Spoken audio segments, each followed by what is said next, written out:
وتنزل رحمة الغفار غيثا به تمحى بسم اللہ الرحمن الرحیم.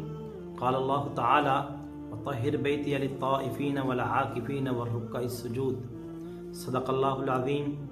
محترم ناظرین، رمضان المبارک کا آج 19واں روزہ ہے.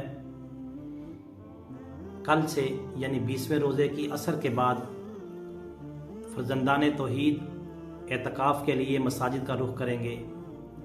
اعتکاف کے فضائل کو اگر ہم دیکھیں تو قرآن پاک میں اللہ رب العزت نے حضرت ابراہیم علیہ السلام اور حضرت اسماعیل علیہ السلام کو مخاطب کرتے ہوئے فرمایا کہ وطہر بیتی للطائفین والعاکفین والرکع السجود، کہ میرے گھر کو پاک صاف رکھو طواف کرنے والوں کے لیے، اعتکاف کرنے والوں کے لیے اور نماز پڑھنے والوں کے لیے.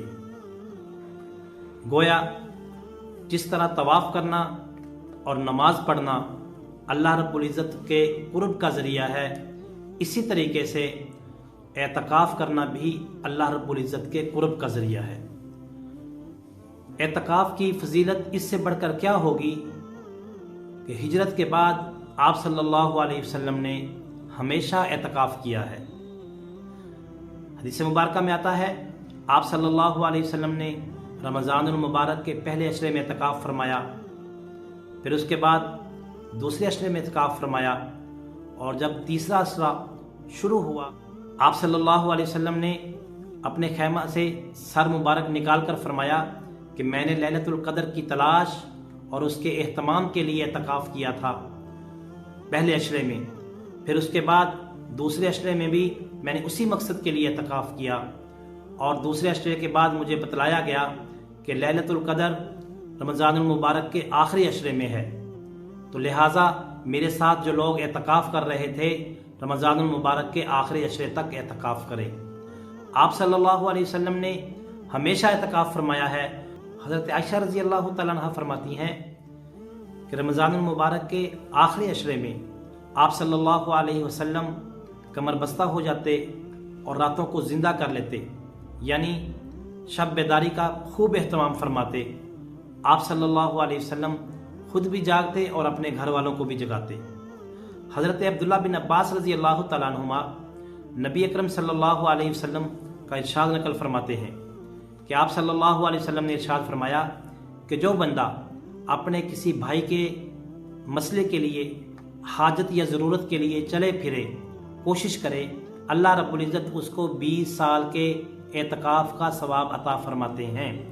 اور جو بندہ ایک دن اللہ کی رضا کے لیے اعتکاف کر لیتا ہے تو اللہ تعالیٰ اس کے اور جہنم کے درمیان 3 خندقیں حائل فرما دیتے ہیں، اور ایک خندق کی مسافت زمین اور آسمان سے زیادہ چوڑی ہے. ایک اور حدیث مبارکہ میں آپ صلی اللہ علیہ وسلم نے ارشاد فرمایا من اعتکف 10 فی رمضان کانا کحجتین وعمرتین، جس بندے نے رمضان المبارک کے آخری عشرے میں اعتکاف فرمایا وہ ایسا ہے جیسا کہ اس نے 2 حج اور 2 عمرے کیے. یاد رکھیے اعتکاف کا اصل مقصد شب قدر کو پانا ہے، لیلۃ القدر کا حصول ہے، اور اعتکاف میں شب قدر کو پا لینا انتہائی آسان ہے. شب قدر کیا ہے؟ اللہ رب العزت نے اپنی لا ریب کتاب کے اندر ارشاد فرمایا انا انزلناہ فی لیلۃ القدر وما ادراک ما لیلۃ القدر لیلۃ القدر خیر من الف شہر، کہ یہ وہ شب قدر ہے جو 1000 مہینوں سے بہتر ہے.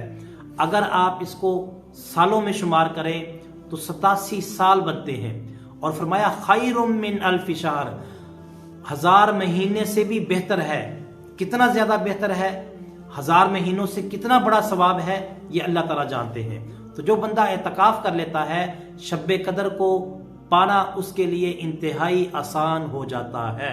تو ہم میں سے ہر کوئی بندہ اپنی ضروریات کو بالا طاق رکھتے ہوئے، مصروفیات کو بالا طاق رکھتے ہوئے بھرپور کوشش کرے کہ اعتکاف میں بیٹھے، کیونکہ یہ مواقع زندگی میں بار بار نہیں آتے.